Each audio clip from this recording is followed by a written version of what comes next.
فرمایا کہ ان تجتنبوا کبائر ما تنہون عنہ نکفر عنکم سیئاتکم وندخلکم مدخلا کریما، کہ اگر تم بچو، اجتناب کرو بڑے گناہوں سے جن سے تمہیں روکا گیا۔ اب بڑے گناہ اس کی میں آگے جا کر وضاحت کرتا ہوں۔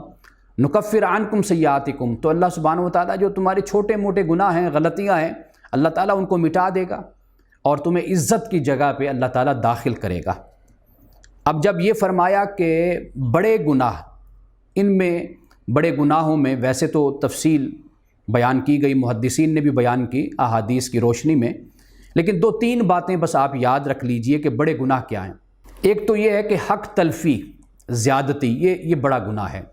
کسی انسان کے ساتھ زیادتی، ظلم کرنا، دھوکہ دہی، فریب، اور مال کے حوالے سے ہو یا اخلاق کے حوالے سے ہو، جیسے جھوٹ ہے، فریب ہے، غیبت ہے، کینہ، بغض، حسد رکھنا اور توہین کرنا اپنے بھائیوں کی، اپنے دوسرے انسانوں کی۔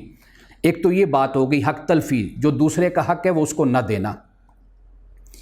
اور بڑے گناہوں میں دوسری بات ذہن میں رکھیے کہ وہ استکبار ہے۔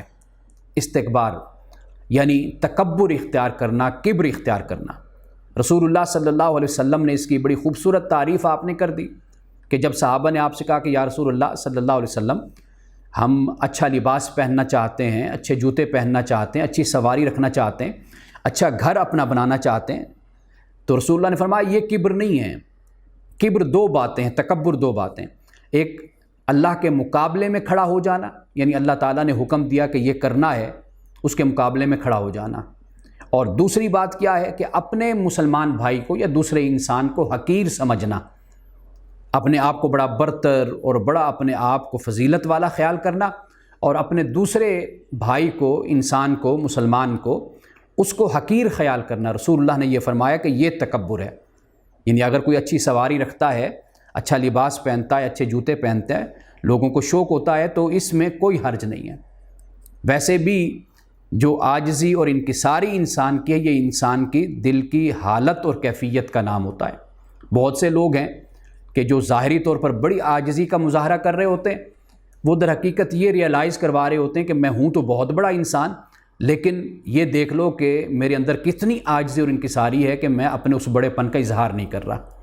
تو یہ بھی ایک لحاظ سے تکبر بن جاتا ہے، یہ عاجزی اور انکساری نہیں ہوتی۔ اور پھر یہ ہے کہ فجور کا ارتکاب کرنا، یعنی ایسا عمل کہ جو ایک حالت میں جب ڈھلتا ہے تو وہ بہت بڑا گناہ بن جاتا ہے۔ مثال کے طور پر ویسے تو بدتمیزی، بد کلامی، گالم گلوچ کرنا یہ تو گناہ ہے، لیکن اگر کوئی اپنے والدین کے ساتھ کرتا ہے تو یہ پھر بہت بڑا گناہ بن جاتا ہے۔ اسی طرح زنا گناہ ہے، لیکن ایک شادی شدہ انسان اگر یہ عمل کرتا ہے تو یہ بہت بڑا گناہ بن جاتا ہے۔ تو یہ تیسری بات ہو جاتی ہے کہ وہ کبائر سے اجتناب کرتا ہے۔ یعنی کبائر سے مراد کیا ہوا؟ پہلی بات تو یہ ہو گئی کہ کبائر سے مراد ہے کہ حق تلفی، اس سے بچتا ہے۔ دوسرے نمبر پہ استکبار، کبر اور تکبر سے بچتا ہے۔ اور تیسری بات کیا ہے کہ فجور کے ارتکاب سے اپنے آپ کو بچاتا ہے۔ تو اللہ پاک فرماتا ہے جو یہ کام کرے گا تو ہم اس کے چھوٹے موٹے گناہ جو وہ اس کی زندگی میں ہوں گے، وہ ان کو ہم مٹا دیں گے اور ان کو ہم ختم کر دیں گے۔ تو شاید یہ جو شفاعت کا تصور ہے وہ بھی اسی کے لیے ہے، یعنی نکفر عنکم سیئاتکم کے لیے۔ یعنی وہ لوگ کہ جو بڑے گناہ کرتے ہیں، استکبار اور تکبر کرتے ہیں، اور حق تلفی اور نقصان پہنچاتے ہیں، دوسروں کا مال کھاتے ہیں، تو ایسے لوگوں کے لیے شفاعت اور معافی نہیں ہوتی۔ اور یہ جو شفاعت ہے یہ ایسے ہی لوگوں کے لیے ہے کہ جو بڑے گناہوں سے بچتے رہے، چھوٹے گناہ ان سے ہو گئے، اور پھر شرمندگی کے احساس کے ساتھ جب اللہ کی بارگاہ میں حاضر ہوں گے تو اللہ تعالیٰ ان کے ان چھوٹے گناہوں کو بھی معاف کر دے گا۔ اب ایک اور بات اسی سورۃ النساء میں 5ویں پارے میں آیت نمبر 124، چونکہ یہ آیت ہے تو آگے جا کر، لیکن اس کا مقام یہاں پر اس حوالے سے یہ بنتا ہے، اس کا تعلق کہ جیسے اللہ پاک نے فرمایا کہ مردوں کے لیے حصہ ہے اس سے جو انہوں نے کمایا، اور عورتوں کے لیے اس سے جو انہوں نے کمایا۔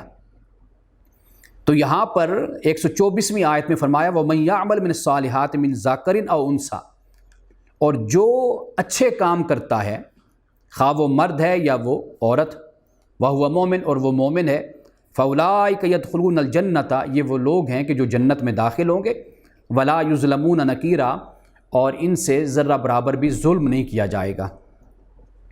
اب یہاں پر ایک سوال فوری طور پر جو سامنے آتا ہے اور جو پوچھا بھی جاتا ہے، اور اس سوال کا تو مجھے بہت زیادہ سامنا ہوتا ہے کہ اللہ پاک فرماتا ہے کہ جو نیکی کے کام کرے گا وہ خواہ مرد ہو یا عورت، لیکن شرط یہ کہ وہ مومن ہو، تو یہ وہ لوگ ہیں کہ جو جنت میں جائیں گے۔